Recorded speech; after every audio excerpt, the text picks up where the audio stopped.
गर्मियों का मौसम था और बिजली भी गई हुई थी। उन लोगों के घर की छत पर एक दीवार के साथ एक चारपाई पड़ी रहती थी और दोपहर को उस जगह छांव हुआ करती थी। तो औरत उसी चारपाई पर बैठकर टाइम पास करती है। ये तकरीबन दोपहर 12 बजे का वक्त था। औरत उस चारपाई पर सो रही थी कि अचानक उससे खानों की खुशबू आने लगी।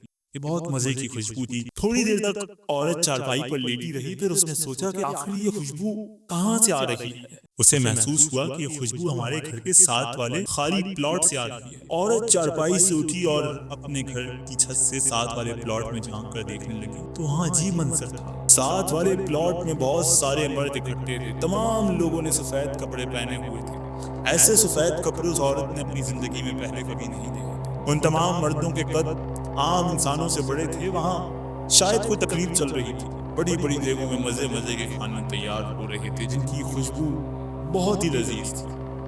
ये सब देखकर औरत के मुंह में भी पानी आ गया। उसने सोचा कि काश मुझे भी खाने को मिल जाए। बस अभी वो ये सब सोच ही रही थी कि अचानक उसे महसूस हुआ कि उसका पेट खाने से भर गया है, जैसे उसने अभी अभी बहुत मजे का खाना खाया।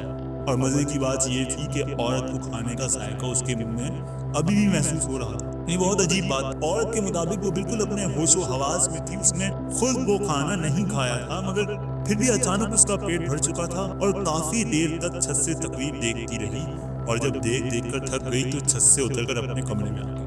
जन्नात की शादी देखने के बाद जब औरत छत से नीचे उतरी, थोड़ी देर में उसके बच्चे भी स्कूल से वापस आ गए। औरत ने बच्चों से कहा कि साथ वाले खाली प्लॉट में किसी की शादी वगैरह की देख पक रही है। मैंने तो खाना खा लिया है, आप लोग भी खाएं। ये सुनकर बच्चों ने कहा कि हम अभी बाहर से आए हैं, वहाँ तो कोई देख नजर नहीं आई। बोली कि कैसी बात कर रहे हो, मैंने अभी अभी छत से देखा है और खाना भी खाया है। ये देखो मेरे हाथ से जर्दे की खुशबू भी आ रही है। ये सुनकर बच्चे एक बार फिर बाहर देखने चले गए, मगर वहाँ तो वही पुराने दरख्त और झाड़ियाँ थी, उसके अलावा कुछ भी नहीं था। बच्चों ने माँ को बताया कि वहाँ ऐसा कुछ भी नहीं है, लगता है आप मजाक कर रही हैं। ये सुनकर औरत छत पर चली गई और जब साथ वाले प्लॉट में जाकर देखा तो वहाँ वाकई कुछ भी नहीं था। लेकिन औरत के बकौल ऐसा खाना मैंने जिंदगी में कभी नहीं खाया था और ना ही कभी खाने की इतनी प्यारी खुशबू सूंघी थी।